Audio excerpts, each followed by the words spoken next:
अस्सलाम वालेकुम friends, welcome back to my YouTube channel daily tips with अस्मा।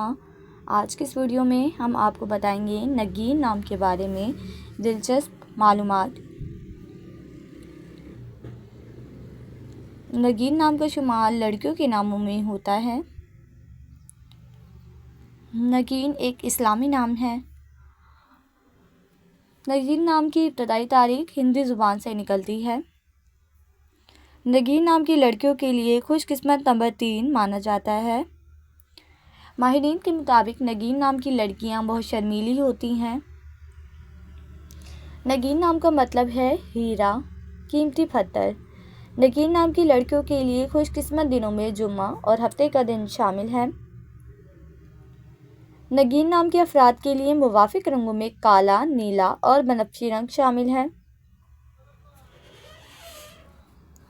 नगीन नाम के अफराद के लिए मुवाफिक पत्थरों में नीलम पत्थर शामिल है। खुशकिस्मती वाली धातों में हिंसों के हिसाब से लोहा शामिल है। फ्रेंड्स, अगर आप अपने नाम का मतलब जानना चाहते हैं तो कमेंट बॉक्स में अपना नाम लिखें। इंशाल्लाह हम आपके नाम की वीडियो ज़रूर बनाएंगे।